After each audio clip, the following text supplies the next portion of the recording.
ഇവിടെ ഈ അസുരന്മാരുടെ മായാപുരിയിൽ ഒട്ടാകെ തന്നെ അശുഭ സൂചകമായിട്ടുള്ള പല ലക്ഷണങ്ങളും കാണാൻ തുടങ്ങി. ഈ സൈന്യങ്ങളിൽ അവർ നിരത്തിയിട്ടുള്ള ആനകൾ, കുതിരകൾ, അവയുടെയൊക്കെ കണ്ണുകളിൽ നിന്നും അശ്രുധാരകൾ പ്രവഹിക്കാൻ തുടങ്ങി. അസുരന്മാരുടെയൊക്കെ ചുമലിൽ അല്ലെങ്കിൽ അവരുടെ രഥങ്ങളിലൊക്കെ ഒരിക്കലും മനുഷ്യനുമായിട്ടോ ഒന്നും തന്നെ അധികം ഇടപഴകാത്തതായ, നമ്മൾ എത്ര തന്നെ ഭക്ഷണം കൊടുത്താലും എത്ര തന്നെ അതിനെ സംരക്ഷിച്ചു വളർത്താൻ ശ്രമിച്ചാലും മനുഷ്യരുമായി അധികം അടുത്ത് വരാത്തതായ ചില പക്ഷികളുണ്ട്. ഈ ശേനം, ഗൃധ്രം, അതൊക്കെ ആ വർഗത്തിൽ പെടുന്നതാണ്. കഴുകൻ, പരുന്ത്, അതിനൊന്നും അത്ര എളുപ്പമല്ല മെരുക്കിയെടുക്കുക എന്നുള്ളത്. അപ്പൊ അങ്ങനെയുള്ള കഴുക് വർഗങ്ങളിൽപ്പെട്ട പക്ഷികൾ, പരുന്തുകൾ, ഇതൊക്കെ ഈ ചുമലിൽ വന്നിരിക്കുക അതൊക്കെ ദുസ്സൂചനയാണ്, മരണസൂചകമാണ് എന്ന് പറഞ്ഞു. വൃക്ഷങ്ങളൊക്കെ, ചുറ്റും കാണപ്പെടുന്ന വൃക്ഷലതാദികളൊക്കെ സുവർണ നിറത്തിൽ കാണപ്പെടുക, അതും അശുഭ സൂചകമാണ്. ദിക്കുകളൊക്കെ വലിയ ഗർജനം കൊണ്ട് ദിക്കുകളൊക്കെ വല്ലാതെ മുഴങ്ങുക. അപ്പൊ ഇങ്ങനെ ഈ താരകാസുരൻ, ശൂരപത്മാസുരന്റെ അനുജനായിട്ടുള്ള താരകൻ ഇതൊക്കെ കാണുകയും കേൾക്കുകയും ചെയ്തു. ഇതൊക്കെ അശുഭങ്ങളാണ് എന്ന് മനസ്സിലാക്കിയിട്ടും യുദ്ധക്കൊതി കൊണ്ട് വലിയ സന്നാഹത്തോടുകൂടി പുറപ്പെടുകയാണ്. എല്ലാവരും തയ്യാറെടുക്കുക, യുദ്ധത്തിന് തയ്യാറെടുക്കുക എന്ന രീതിയിൽ വലിയ യുദ്ധകാഹളം, അതിനുള്ള ആ കൊമ്പ് വിളിക്കുക, അങ്ങനെയുള്ള വാദ്യഘോഷങ്ങൾ മുഴക്കുക.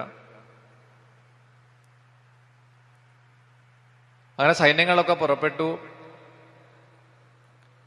അപ്പൊ ഇവിടെ താരകാസുരന്റെ സൈന്യങ്ങൾ ഈ ദേവസൈന്യങ്ങളുടെ മുന്നിൽ, വീരബാഹുവിന്റെ നേതൃത്വത്തിൽ നിലകൊണ്ടതായ ദേവസൈന്യങ്ങളുടെ മുന്നിലേക്ക് എത്തിയതും അഗ്നിയിൽ വീണ് എരിഞ്ഞു പോകുന്ന ശലഭങ്ങളെ പോലെ ആയിത്തീർന്നു എന്നാണ് പറയുക. നിബദന്തിസ്മ സേനായാം പതംഗ ഇവ പാവകേ. കത്തിക്കൊണ്ടിരിക്കുന്ന അഗ്നിയിലേക്ക് വന്ന് വീഴുന്ന ഈയാം പാറ്റകളെ പോലെ, ചിറക് കരിഞ്ഞ് ഭസ്മമായി തീരുന്നത് പോലെ ഈ താരകാസുരന്റെ സൈന്യങ്ങള് ഒക്കെ ദേവസൈന്യങ്ങളുടെ മുന്നിൽ നിഷ്പ്രഭമായി തീർന്നു എന്നാണ്.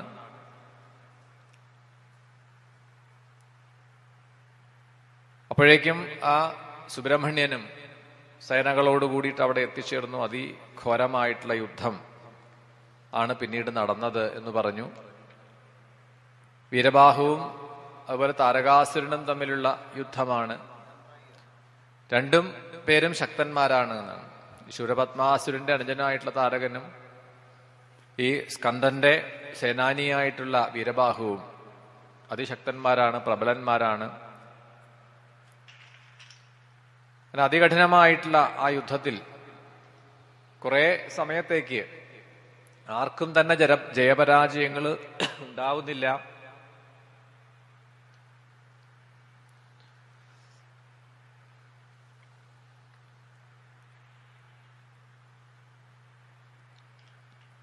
അങ്ങനെ ആ വലിയ യുദ്ധം എന്നാണ് താരകാസുരനും വീരബാഹുവും തമ്മിലുള്ള യുദ്ധം. മറ്റൊരു ഭാഗത്ത് ശംബരാസുരനും മന്മഥനും തമ്മിലുള്ള യുദ്ധം പോലെ തോന്നിപ്പിച്ചു എന്നാണ്. അതായത് ശ്രീകൃഷ്ണപുത്രനായിട്ട് വരുന്ന പ്രദ്യുമ്നൻ, കാമദേവൻ തന്നെയാണ് കൃഷ്ണപുത്രനായിട്ട് രുക്മിണീ ദേവിയിൽ വന്ന് പ്രദ്യുമ്നനായിട്ട് അവതരിക്കുന്നത്. ആ പ്രദ്യുമ്നന്റെ അവതാര ഉദ്ദേശം ശംബരൻ എന്ന അസുരനെ നിഗ്രഹിക്കലാണ്. അപ്പൊ പ്രദ്യുമ്നനും ശംബരാസുരനും തമ്മിലുള്ള യുദ്ധം പോലെ യുദ്ധവർണ്ണനകളിൽ നമുക്ക് ഏറ്റവും അധികം അതിഭയാനകമായ ഘോരമായിട്ടുള്ള യുദ്ധം ആയിട്ട് പറയുക രാമായണത്തിലാണ് രാമരാവണ യുദ്ധം എന്നാണ്. അതിലും വലുതായിട്ടൊരു യുദ്ധം ഉണ്ടായിട്ടില്ല, ഇനി ഉണ്ടാവുകയുമില്ല എന്നൊക്കെയാണ്.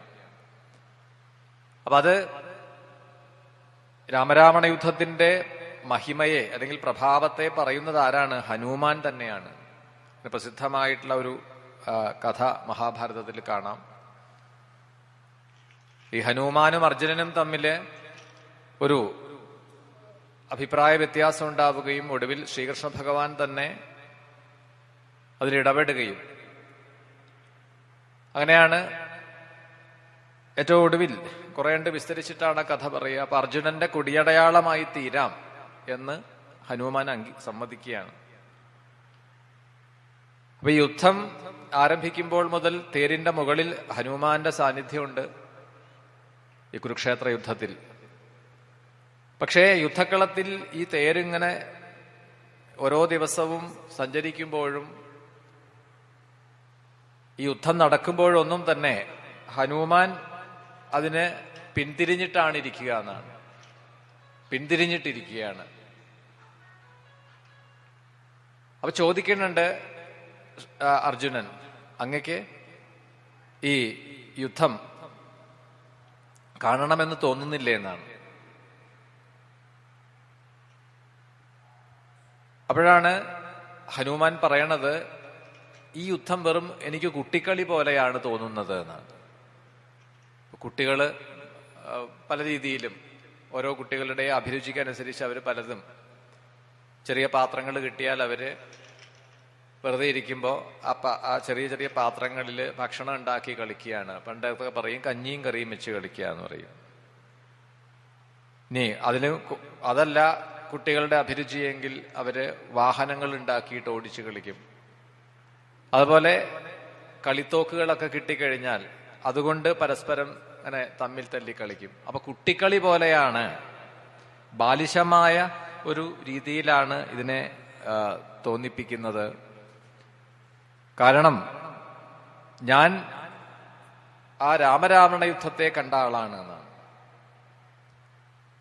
അതിന് സമാനമായിട്ടൊരു യുദ്ധം വേറെയില്ല. രാമരാവണയോർ യുദ്ധം രാമരാവണയോരിവ, അതിനെ നമുക്ക് ഉപമിക്കാൻ പറ്റില്ല എന്നാണ്. അപ്പൊ ഈ 18 ദിവസം നീണ്ടുനിന്ന കുരുക്ഷേത്ര യുദ്ധത്തിൽ പോലും ഈ ഹനുമാൻ യുദ്ധക്കളത്തിലേക്ക് തിരിഞ്ഞു നോക്കിയത് ഒരേ ഒരു ഘട്ടത്തിലാണ്, കർണനുമായിട്ടുള്ള യുദ്ധം ആരംഭിക്കുമ്പോഴാണ്. അർജുനനും കർണനും തമ്മിൽ കർണന്റെ ആ ഒരു സാമർഥ്യം കണ്ടിട്ട്. അപ്പൊ ഇവിടെ പ്രദ്യുമ്നനും ശംബരാസുരനും തമ്മിലുള്ള യുദ്ധം പോലെ അതിഘോരമായിട്ടുള്ള ആ യുദ്ധമാണ് പിന്നീട് ഉണ്ടായത് എന്ന് പറഞ്ഞു.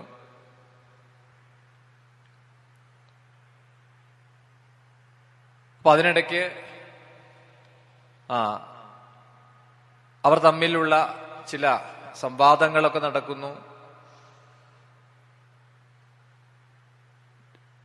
ജീവനോടെ വേണമെങ്കിൽ യുദ്ധം അവസാനിപ്പിച്ച് മടങ്ങിപ്പോവുക, അല്ലെങ്കിൽ അത്ര ധീരനാണ് എങ്കിൽ എന്നോട് യുദ്ധം ചെയ്യുക എന്നൊക്കെ പറഞ്ഞുകൊണ്ടാണ് സ്കന്ദന്റെ സേനാനിയായിട്ടുള്ള വീരബാഹുവും താരകാസുരനും തമ്മിൽ മധുകൈടഭന്മാരും മഹാവിഷ്ണുവും യുദ്ധം ചെയ്തതുപോലെ ശംബരാസുരനും പ്രദ്യുമ്നനും തമ്മിലുള്ള യുദ്ധം പോലെ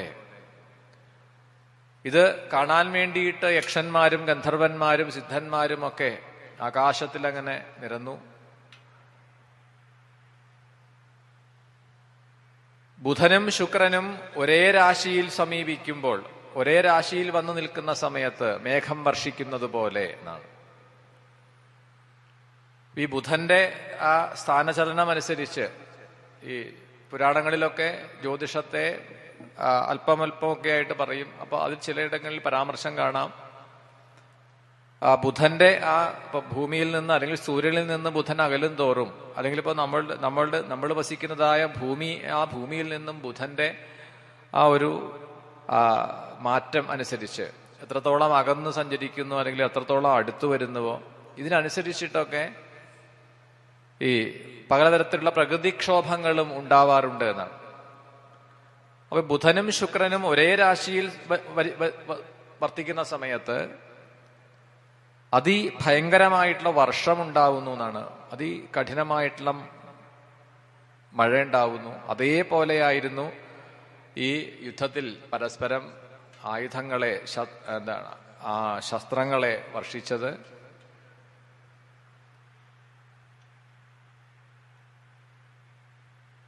അങ്ങനെ ആ ഒരു അത്ഭുതകരമായിട്ടുള്ള യുദ്ധം കുറെ സമയം നീണ്ടു നിന്നു. പരസ്പരം പോരടിച്ചുകൊണ്ടും വെല്ലുവിളിച്ചുകൊണ്ടും എന്നാണ്